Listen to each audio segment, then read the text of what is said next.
Oh God, fuck me. Jesus, fuck, why don't I just fucking sit through fuck. Oh, fucking everybody. Welcome again to talking about Yu-Gi-Oh! Go Rush for the first time in 2023. I think there's a reason we haven't talked about this one in a long time. So, first and foremost, before we go any forward, I should probably explain the current situation, which is that I just binge watched every episode I missed for the past 3 days. Now, to make something clear, I won't go into my personal story or anything. I don't have a ton of free time right now. So, pretty much this show has been all I've been doing, and it hasn't been fun. This considering the fact that I just did this whole thing with Cardfight Vanguard a week ago, which was a much easier sit through than this. I'm feeling very fucking burnt out at the moment. So we're going to try and get through this in a way that A, doesn't get me to like want to jump out a window, or B, gets me taken down by TV Nippon again. Yeah, they haven't really gone after me lately, so hopefully another Yu-Gi-Oh video doesn't tickle their fancy, but we shall see. Fuck this. All right. So, Yu-Gi-Oh! Go Rush. The general consensus across the board is that it's bad. Very bad. And yes, it is very bad.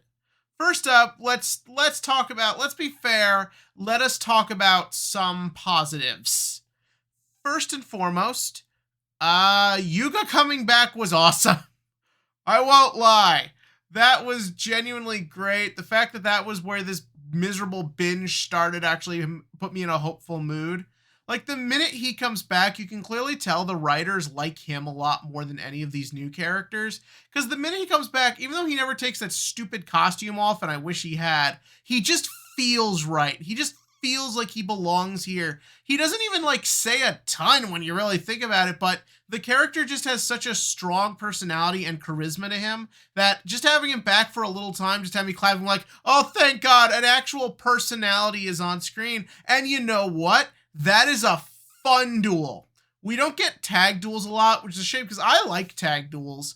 So when they show up, I tend to try and treasure them. And this is like a fun one. The fact that they have to face a character who has split himself into two, therefore are perfectly in sync at all times, and our two protagonists have never met each other but got to figure out a way to make it work despite playing decks that don't really mesh, but then figuring out a way to bring it together. Fuck it. It's pretty damn entertaining. Also, we've never seen two protagonists team up like this. I've always wanted to see this. You have no idea how one of my biggest letdowns in Arc 5 was that they omitted all the protagonists. Or even as a kid, when like Jaden and crew went to Domino City, I thought Yugi and Jaden are gonna team up, they'll take Sartorius down together, it's gonna be insane. Which apparently was a thing they were gonna do in an actual movie, but cut it. So we've never had this before. And I'm so glad we got it, and I'm so glad it was in the one duel of the past dozen episodes that was actually entertaining. But yeah, now, other than that, oh yeah. And then the craziest fucking twist at all, that we're in an alternate timeline, because I guess when Yuga was coming back at the end of Sevens, he somehow screwed up Atmosphere Reentry, went back in time, got captured by Zuijo, and fucked up the timeline to get holograms, like, in the wrong era or something. I don't know, but I kind of dig it. It's such a weird out there thing, and it kind of fits in the story. I've brought it up before that I thought the weird 50s aesthetic that gets worked into the show was kind of a strange idea. But here's why. It's because, I mean, he couldn't have gone back that far. He would have gone back to like the 90s, which wouldn't make this work, but fuck it. It's something. I'll take it. I also choose to believe that this is somehow part of the reason we never see any more summoning mechanics or anything anymore. Because, like, who knows? Maybe he fucked with time and that affected Seven somehow too. And that's why, please just bring other summoning mechanics back. I'm so bored of seeing just tribute summons and an occasional fusion, please. Oh God, I'm losing it. But yeah, that was that. That whole thing's cool. We'll have to see where that goes. And I like that that's the explanation for why characters are here in different capacities, because that means, are the people taking care of Yuamu and why am I blanking on the other one's name? The two kids. Is it because those are actually their ancestors? Have they been brought back in time too? How did Luke become the Luke? It's a fun twist. Too bad we'll probably have to wait 50 episodes for the resolution. But yeah, that was neat. What else was there? Was there anything else? Oh, Earth Dammer becoming a person is interesting. The idea that this super powerful energy source is now a person with thoughts and feelings, and how people will treat her. The sub will refer to them as they, because the character does look very gender ambiguous. If I end up calling them she, which I will just because the voice sounds feminine, just don't at me. Going after Demamu or whatever it's called. That's kind of interesting. Maybe that'll go in a neat route. The most interesting thing was the end of this most recent episode where we see that the Valgyrians were going to try and make peace, and Zuijo's like, no, fuck you. That's potentially very interesting, and it does give me potentially an interesting place to talk about next week. But the rest of this is just so bad. It's boring. Like, that's really what I have to say. It's just not very engaging or interesting. I've harped before about how I hate the fact that they're in space. I hate the fact that they're in space, but they don't really do anything with them being in space. For the most part, everything just looks like the fucking town, and the people are just okay with it. And that's just not interesting. If you're going to put characters in space, you have to do stuff to it. Yeah, they go to a couple planets, but that's typical bullshit of it just looks like anywhere that could be on Earth. I guess the rock guy was kind of interesting, but not really.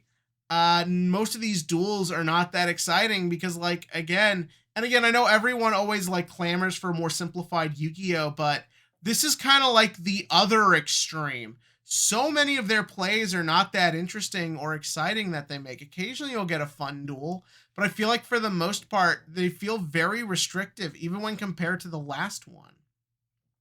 Like, by this point in the last one, we had maximum summons, and every maximum was used in a really interesting, creative way.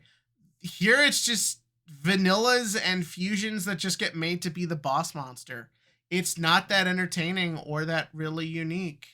Going on to anything else, yeah, I don't have much else to say, and that's kind of a problem. I've kind of built reviewing Yu-Gi-Oh! On the fact that Yu-Gi-Oh's usually interesting enough to always have something to talk about, but there's just nothing here. This doesn't feel like a Yu-Gi-Oh! Show. This doesn't feel like it was made by the same people who made Sevens.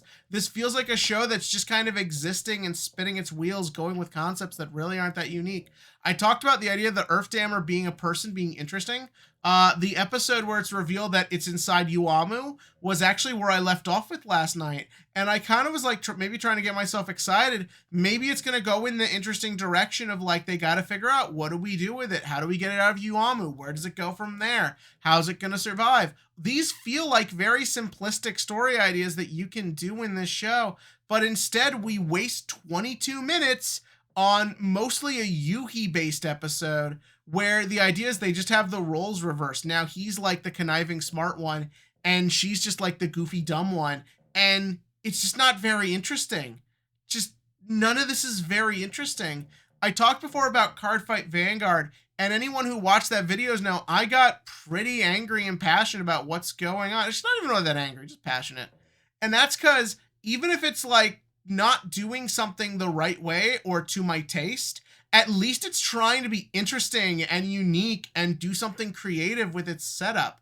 At least I feel like they can get over this hiccup and get the show being good and the quality that it's shown it can deliver. I don't know what I'm supposed to fucking expect with this show. I don't know if I should be excited for the Earth Dammer being a person, because you've already botched this for 2 fucking episodes, and I have no reason to assume you'll do better, because the Earth Dammer doesn't have a personality besides generic baby.